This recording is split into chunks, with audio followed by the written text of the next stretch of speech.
Olá, alunos do Vem Diploma, eu sou a Thalita, sou a professora de Ciências da Natureza e Suas Tecnologias. Nós estamos aqui, recebemos algumas perguntas, algumas dúvidas do pessoal aí com relação à primeira aula. Então hoje nós vamos fazer um complemento da primeira aula com relação com as dúvidas que nos mandaram. Se você tiver alguma dúvida, você coloca lá que na medida do possível a gente vai respondendo, tá? No final dessa aula nós vamos responder algumas questões das provas anteriores, que vai ser bem bacana para você ter uma noção de como estudar, ter uma direção para onde ir com relação à prova das ciências da natureza e suas tecnologias. A gente trouxe aqui para esclarecer essas dúvidas aí da primeira aula e nessa semana mesmo ainda vai sair a aula de número 2. Então hoje nós vamos falar sobre algo que você escuta diariamente, que é o ácido desoxirribonucleico, palavra muito bonita, muito grande, mas que de repente agora bateu aquela dúvida de não saber o que é. Nada mais é do que o DNA, né? E o que é o DNA? O DNA é como se fosse uma impressão digital. Cada um tem a sua, cada um você se identifica ali, através da impressão digital, e o DNA ele possibilita isso, essa identificação das pessoas de um modo único, né? O DNA ele é composto, vamos dizer, por tijolinhos, que são os nucleotídeos, né? Que são a base para a construção da sua longa fita. É como se fosse uma fita bem enroladinha, o DNA, né? E são 4 tipos desses tijolinhos, que é a adenina, timina, citosina e guanina, que se repetem em combinações variadas. Mas lembrando que a adenina ela só é pareada com a timina e a guanina só é pareada com a citosina. Então vamos lá. Mesmo assim, a variação na combinação do DNA de pessoa para pessoa, ela não muda muito, tá? E aí como é que é feito esse DNA? Como é que então tem essa análise do DNA? O exame do DNA, ele analisa somente uma parte dessa longa fita, né? Não esquecendo que uma lá não é qualquer esses tijolinhos, né? Qualquer um ligando com o outro, não. Tem uma ordem certinha, tá? E qual é a função, então, do DNA? É armazenar e transmitir informações genéticas. Cada um vai ter a sua, cada um de uma forma, e o DNA vai proporcionar isso. Essa transmitir essa informação genética, cada um tem o seu. E se você der uma olhadinha aí na apostila, você vai ver um conselho aí falando para você procurar um laboratório de análises clínicas, perguntando como é feita essa coleta do material biológico. Então eu vou te dar 2 exemplos que eu já vivi em laboratório, tá? Eu trabalhei em um laboratório em que a coleta era pela saliva, é um suavezinho, uma espécie de um cotonetezinho que vai, né, na saliva. Pode, é material biológico. No cabelo pode? Pode também, mas é só se pegar o cabelo pela raiz. Não adianta você vir aqui puxar, arrebentar aqui o fio do cabelo e achar que tá bom, que não dá. Eu preciso da célula que só tem mesmo o couro cabeludo. E trabalhei no laboratório, o laboratório que eu trabalhei era por coleta sanguínea. E aí não é simplesmente chegar lá, colher o sangue e acabou. Não, tem toda uma preparação. É um exame que ele demora, a coleta demora em torno de 30 a 40 minutos. A pessoa vai lá, a gente tem que mostrar o nome da pessoa certinho, provar, a pessoa tem que assinar que recebeu o nome lá. E outra coisa que a gente também usa em laboratório com relação ao exame de DNA, que a gente não fala que é pai, mãe e filho, e sim suposto pai. A gente não trata, a gente sempre está se referindo ao pai como suposto pai. Então, o exame de DNA, ele é um tanto quanto mais complicado, demora mais, em torno de 30 dias, um mês mais ou menos, para sair o resultado, porque precisa analisar certinho. E no resultado, o resultado não vem assim, ó, você é o pai, fulano é o pai, não é assim. Até porque todo exame, né, laboratorial tem a sua porcentagem de erro. Então lá no exame do DNA ele vem dizendo, nós, mediante a constatação, analisaram lá esses tijolinhos que se encaixam. Eu vou estar disponibilizando a imagem do DNA para vocês, uma imagem, vocês vão ver lá o tijolinho, ele se ligando lá, a letrinha com a letrinha, né, você vai lembrar desse nomezinho, e aí você vai ver, aí eles analisam essa parte, ver quanto que é igual, quanto que não é. Tô explicando de uma forma mais, né, claro que é bem mais detalhado, é bem mais, digamos, complicado do que isso. E eles analisando isso, eles olham, então tem 99% de chance tal pessoa ser pai de tal, e aí é confirmada então a paternidade. Então ele é um exame antigamente, né, um professor meu falava que muitos anos atrás, quando ainda não existia o DNA, né, como, né, voltando aí para a tecnologia, trouxe essa coisa, esse lado positivo pra gente. Quando não existia o exame de DNA, como é que se provava a paternidade? Era pelo tipo sanguíneo. Hoje existe, se você for estudar genética, você vai ver lá o azão, azinho, e toda essa parte que não convém, né? Mas era feito por isso, que quem é O positivo e casou com B positivo vai ter o filho só tem a possibilidade de ser tanto ou tanto, né? Ou tal tipo sanguíneo, ou tal tipo sanguíneo. Então, hoje, graças à tecnologia, tem essa possibilidade de a gente fazer esse exame de DNA, tá? O valor do laboratório, do exame, ele é um pouquinho caro, sim. Esse laboratório, por exemplo, que eu trabalhei, que colhia o material biológico usado era o da saliva, ele variava de acordo com o dólar. Então, você podia chegar lá hoje e o exame custar R$500, e chegar lá amanhã o exame custar R$700. E o laboratório variava, né, de acordo com o dólar, do valor do dólar. O laboratório que eu trabalhei, que era no sangue, era um valor fixo de R$500. Ele é um exame mais carinho, mais complexo mesmo, né?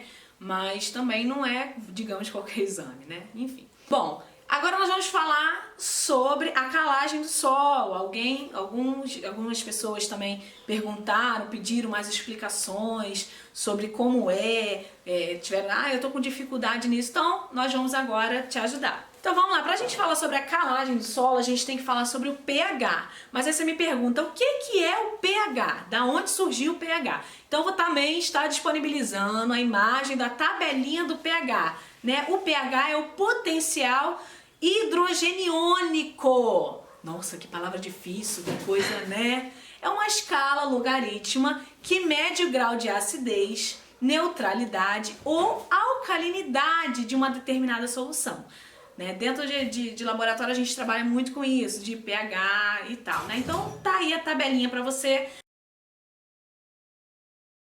Você vai ver aí nessa tabela que tem uma setinha amarela que tá bem no meio, bem no centro.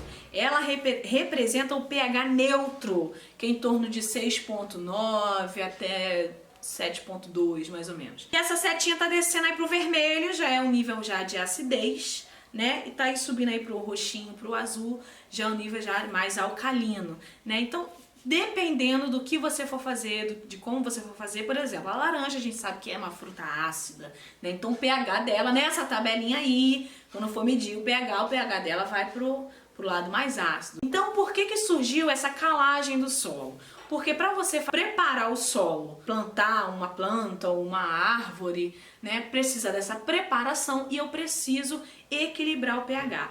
O pH daqui do Brasil, né, isso depende de solo para solo, né? O que muda? O que faz mudar o pH? Chuva, o subsolo, tudo isso faz mudar o pH da terra. E aí, por exemplo, eu estava lendo que em Portugal o solo ele já não é tão ácido, ele já é mais pro alcalino. Então eles precisam preparar o solo para deixar ele neutro, um pH neutro. E aí, como que eu vou fazer isso? Como que eu vou colocar esse pH a ser neutro? É onde a gente vai fazer a calagem do solo, né? Se você parar para pensar, por exemplo, quando você vai fazer, né, no laboratório a gente usa muito esse termo de fazer bolo. Ah, isso aqui é como se fosse um bolo, fazer uma receita, né? Quando você vai fazer, por exemplo, um bolo de cenoura, você pega a cenoura, você vai descascar a cenoura, triturar, colocar lá, fazer aquela pastinha lá de cenoura para depois jogar na farinha, aquele negócio todo. Então tem uma preparação, tem um jeito. Se você pegar a cenoura, pegar lá, descascar a cenoura, jogar na farinha, misturar e colocar no forno, não vai sair o bolo de cenoura. Então tem essa preparação. Com o solo é a mesma coisa. Então o pH é essa preparação para manter esse equilíbrio do pH para poder ter essa preparação para poder preparar o solo para essa plantação.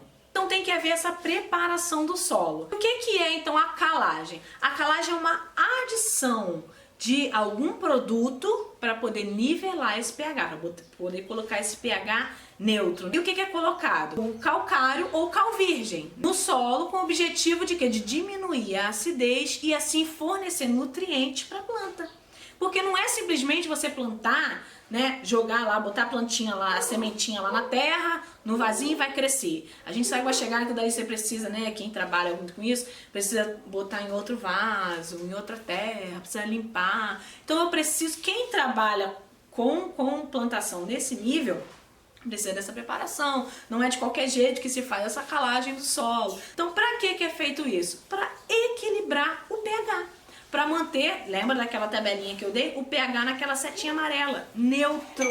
Para quê? Para fornecer mais nutrientes, para a planta crescer melhor, né? A gente vê, é só botar no sol, é só colocar água, tirar do sol. Não, não é isso. Torna a dizer, digo isso para quem trabalha com isso. Se você vai plantar sua plantinha na sua casa, não tem essa necessidade. E quais são esses fatores que afetam a acidez do solo? Como eu disse, né? A chuva é uma delas, né? O lixo, que hoje a gente sabe, né? Como na aula a gente falou sobre essa contaminação que está acontecendo, essa produção de lixo hoje é absurda, e a acidez do subsolo. Então, eu trouxe um exemplo para vocês entenderem como que o pH do solo é tão importante. Para você ter uma ideia, quando você planta uma hortênsia, por exemplo, o pH do solo ele vai determinar a cor da flor. Pode pensar, mas não é só a semente? Não, é o pH também. Então o pH ele é importante também para a cor, para o crescimento, para como a planta vai crescer e dar frutos, né, frutificar ali, né? Um exemplo bem nítido disso é a hortênsia. Essa flor apresenta uma grande variedade de cores, tamanhos, tipos, né? A hortênsia, vamos dizer assim, a azul, né? Vamos pegar como exemplo a azul. Ela pode se transformar com o tempo em rosa e a rosa, vice-versa, né? Se transformar em azul. E isso ocorre por quê? Justamente por conta do pH do solo, que é onde precisa fazer essa calagem do solo. Em solo ácido produz as flores mais azuis, já em solos neutros produz as flores mais cor-de-rosa, né? Então a importância da calagem é o que? Equilibrar o pH, é colocar o pH neutro. Eu dei o exemplo do bolo, você não pode simplesmente jogar o material lá e que vai nascer o bolo de cenoura. Você tem um preparo. Então, com o solo não é diferente. Aí você tem que levar em consideração também. O pH da água, né? Aonde é. Você vê que tem lugares que pro plantio, né? Lugares aqui no Brasil, que pro plantio é bom, para outros lugares não é. A terra em si. Então tem todo um preparo. E a calagem do solo, ela é isso. A equilibração, colocar o pH neutro. Se ele está ácido, colocar para neutro. Se ele está alcalino, colocar para neutro também. Então agora nós vamos fazer a prova que foi liberada lá no site, eu peguei de 2017. Peguei algumas questões e nós vamos responder. Para ajudar vocês um pouquinho, vou ter para vocês terem essa base de ler a pergunta direitinho, né? Como num outro vídeo do canal aqui, a outra professora falou que são só 4 alternativas, né? Normalmente as provas são 5 alternativas, essa tem 4. Então, você consegue ir também por eliminação. Então, nós vamos à primeira pergunta de 2017, a questão número 5 da prova rosa. Antigamente, para atingir um aspecto facial pálido, que era o padrão estético da época, as mulheres e os homens utilizavam um pó facial à base de composto de chumbo, como hidróxido de carbonos e óxidos. A partir do século XIX, esse pó facial começou a ser fabricado com óxido de zinco. Os compostos de chumbo tiveram que ser substituídos devido a: alternativa A, toxicidade; alternativa B, seu alto custo; alternativa C, sua escassez; ou alternativa D, sua ineficácia. Bom, você vai ver que por muito tempo, né, foi-se usado o chumbo nesse produto. É porque é um alto custo? Provavelmente não, porque quem paga é quem está comprando, então não era um troço muito caro, esse pó de arroz era acessível a várias pessoas, né? Então não era pelo custo. Então, pela sua escassez? Não, nós temos chumbo até hoje sendo usado em várias coisas, né? Um tempo atrás lançaram aí um esmalte com chumbo, que falaram que não podia, enfim. Sua ineficácia? Não, porque ele funcionava muito bem, né? Para o que ele foi proposto ali no pó de arroz, ele funcionava muito bem. Então me sobrou a questão, a resposta no letra A, a sua toxicidade. Hoje em dia a gente sabe que o chumbo é muito perigoso para a saúde. Hoje em dia os cosméticos, eles são mais voltados para os produtos naturais, para sementes de maracujá, para sementes de cupuaçu, enfim. Então, hoje está mais voltado para esse lado da natureza. Então, o chumbo, então, se você for até por essa eliminação, você vai ver que é a resposta, a letra A. Vamos então agora para a questão da mesma prova, a questão número 7. Ao comprar um shampoo, um consumidor verificou a seguinte informação no rótulo: sem sal. A composição do produto apresentava os seguintes compostos: lauril éter sulfato de sódio, formaldeído, ácido cítrico, perfume e silicone. Este shampoo não pode ser considerado sem sal devido à presença de A. Silicone, B. Formaldeído, C. Citrato de hidrogênio ou D. Lauril éter sulfato de sódio. Essa segunda questão que eu trouxe para vocês, ele vem perguntando aí, vem falando, esse shampoo não pode ser considerado sem sal, por quê? Vamos lá, letra A. Silicone. O que é o silicone? Silicone é uma espécie de película protetora. Então, não tem nada a ver com o sal. Letra B, formaldeído, ele serve para impedir o crescimento de micro-organismos. Então não tem nada a ver com o sal. Letra C, citrato de hidrogênio. Aí você vai falar assim, mas nem tem, isso aí eu iria descartar fácil, porque citrato de hidrogênio não tem na pergunta. Mas o ácido cítrico, ele é o citrato de hidrogênio. E o ácido cítrico, ele é aquele encontrado em frutas, né? Laranja, essas frutas cítricas, laranja, limão. Então também não tem nada a ver com sal. Então me sobrou a última questão, qual é? Lauril éter sulfato de sódio. Então, pela eliminação, você vai vendo. O sódio, ele é o sal que a gente usa mesmo em casa, ele é o sódio. Então, por eliminação, você já vê que é a letra D. Tá? Vamos para a questão agora número 19 da mesma apostila. O crescimento excessivo de cabelo no nariz e nas orelhas é um problema enfrentado por muitos homens. Essa condição genética atinge apenas pessoas do sexo masculino. Nas famílias acometidas pelo problema, sempre todos os homens herdam essas características do pai, enquanto as mulheres estão livres do problema. Este é um caso clássico de herança restrita ao sexo, cujo gene determinante encontra-se no cromossomo, alternativa A, cromossomo X, alternativa B, cromossomo Y, alternativa C, cromossomo 13 ou alternativa D, cromossomo 21. Vamos lá, a questão vai falar assim, é um caso clássico de herança restrita ao sexo masculino. Então, vamos lá pela eliminação. Nós sabemos que XX é mulher e XY é homem. Ah, mas que troço doido de cromossomo, de não sei o que, né? Então vamos lá. O XX, lembra da Xuxa? É da mulher. E o XY é do homem. E o cromossomo 13, quando ele tem uma alteração, que se a gente for falar de cromossomo, você vai ver que o cromossomo ele vem par. Então, quando há alguma alteração no cromossoma, é que aparecem essas síndromes. Por exemplo, no cromossomo 13 é a síndrome de Patau. E aí, cada um tem, né, tem uma característica. As crianças ficam aquele lábio leporino, alguns nascem com olho, enfim, né, o que não vem ao caso.